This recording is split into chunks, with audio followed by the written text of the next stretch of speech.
იკრძალეს სტუდენტების ერთობაში ამ ლოზუნგით ამ წუთებში საქართველოს განათლებისა და მეცნიერების სამინისტროსთან სტუდენტების საპროტესტო აქცია მიმდინარეობს.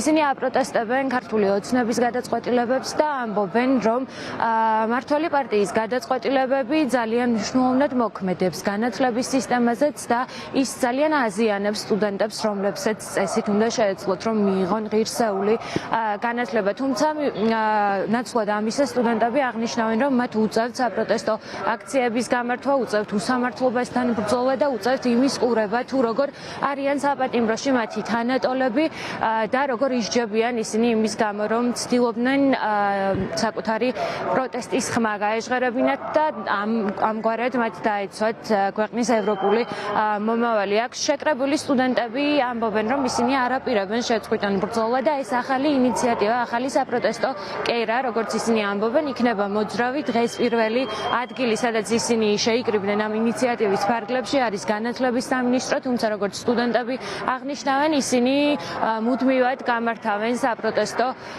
აქციებს და მუდმივად ისაუბრებენ ქვეყანაში არსებულ პრობლემებზე და განსაკუთრებით განათლების სფეროსთან დაკავშირებულ პრობლემებზე სხვადასხვა სივრცეში და უპირველესად ეს იქნება სხვადასხვა უნივერსიტეტებთან, როგორც იცით, არაერთ უნივერსიტეტში აქამდე სტუდენტური მოძრაობის წარმომადგენლები, სტუდენტები გაფიცულები იყვნენ, ისინი არ ესწრებიან ლექციებსა და სემინარებს და ამგვარად საკუთარ პროტესტს გამოხატავენ. როგორც სტუდენტები აღნიშნავენ, ისინი ვერ შეძლებენ ჩვეულებრივ გააგრძელონ ცხოვრება და ჩვეულებრივ გააგრძელონ აკადემიური საქმიანობა იმ მოცემულობაში, როდესაც მათი თანატოლები, თანაკურსელები ციხეში იმყოფებიან.